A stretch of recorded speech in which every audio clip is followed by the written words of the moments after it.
Welcome to black board.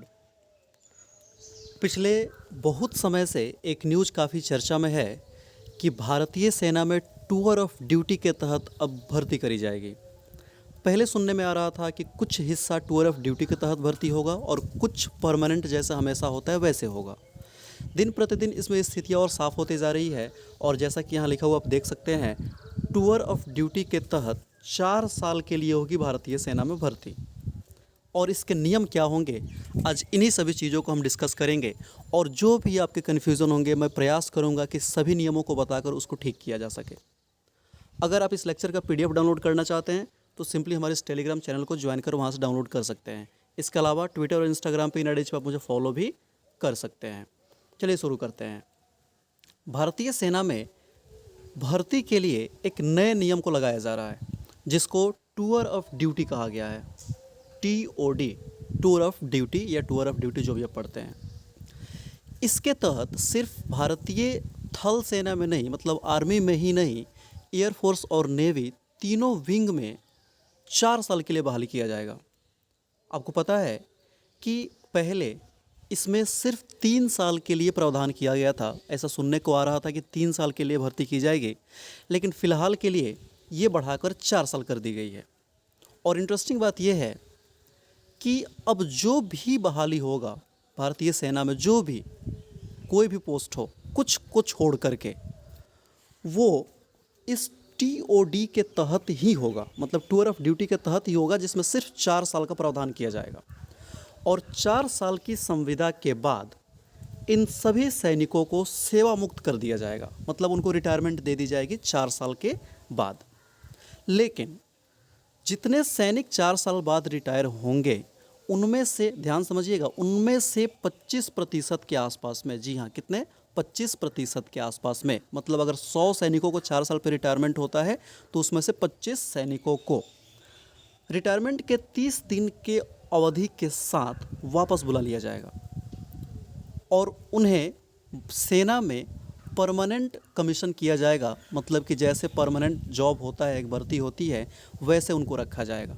मतलब आप यहाँ से इस बात को समझ चुके होंगे कि कोई भी पोस्ट हो 4 साल के लिए जाना है और 4 साल बाद सबको रिटायरमेंट दी जाएगी और जो 4 साल में सबसे बढ़िया काम करने वाले 25% लोग होंगे उनको वापस बुलाया जाएगा और उनको अस्थाई भर्ती के तौर पे सेना में रख लिया जाएगा।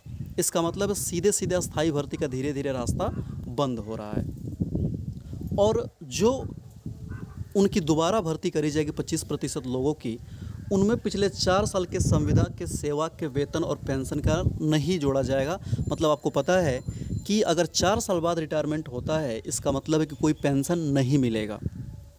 तो इस तरीके से भारतीय सेना के तीनों विंग में, एयरफोर्स, आर्मी, नेवी में, तीनों में बहाली करी जाएगी।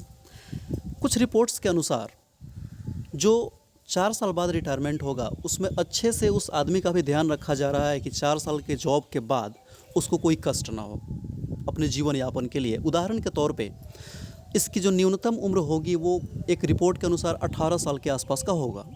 तो अगर कोई व्यक्ति 18 साल में ज्वाइन करता है तो 18 4 22 साल की उम्र में रिटायरमेंट मिल जाता है।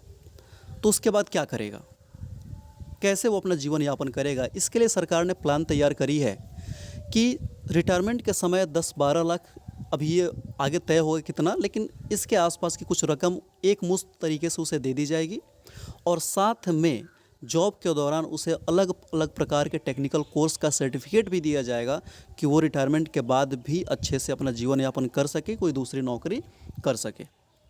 ठीक है, आई होप आपको सब कुछ क्रिस्टल क्लियर हो गया होगा। और इसके संबंध में अगर आपको कोई भी दूसरी डाउट्स है तो आप मुझे कमेंट करके पूछ सकते हैं। अब सवाल उठता है कि आखिर भारतीय सेना को ये करने की ज़रूरत क्या थी? तो देखिएगा, वर्तमान में जो भारतीय सैनिकों की उम्र है, औसत उम्र है, वो 35 से 36 साल का है। मतलब एक अच्छी खासी उम्र के सैनिक हमारे यहाँ काम कर रहे हैं। तो अगर टूर ऑफ ड्यूटी लागू होता है 4 साल का, तो उसके बाद जो औसत उम्र सेना की होगी वो घट के 25 से 26 साल की रह जाएगी, जो एक बहुत ही अच्छी बात है। इसके साथ आपको पता है कि भारतीय सेना अपने कुल बजट का एक अच्छा खासा हिस्सा पेंशन पे खर्च करती है। तो ऐसा सरकार उम्मीद कर रही है कि इसके बाद कहीं ना कहीं जो ये एक दबाव है पैसे रुपए का, उसमें भी काफ़ी सरकार को सहूलियत मिलेगी। और ऐसा भी नहीं है कि ये बिल्कुल नया है। इसके पहले कोई शॉर्ट सर्विस वाला मतलब छोटे समय के लिए भर्ती का प्रावधान नहीं था, बिल्कुल था। जैसे कि आपने नाम सुना होगा एसएसबी, शॉर्ट सर्विस कमीशन जो होता है ना, एसएससी, शॉर्ट सर्विस कमीशन, उसके तहत बहुत ही कम समय के लिए, जो कि पहले सिर्फ ऑफिसर के लिए था, ऑफिसर की भर्ती करी जाती थी। सभी पोस्ट के लिए नहीं, ऑफिसर कैटेगरी के लिए होता था, बहुत कम समय के लिए। और जो भर्ती छोटे समय के लिए होता था उसमें से जो बेहतर होते थे उनको परमानेंट कर दिया जाता था, बाकी को रिटायरमेंट दे दिया जाता था। तो ये प्रोसेस भारतीय सेना में पहले से थी, बस अंतर यही है कि अब इस प्रोसेस को पूरे विस्तृत तरीके से लागू किया जा रहा है। पहले सिर्फ कुछ अधिकारियों पे ही लागू होता था। आई होप आपको सब कुछ क्रिस्टल क्लियर हो गया होगा। Thank you for watching. Thank you very much.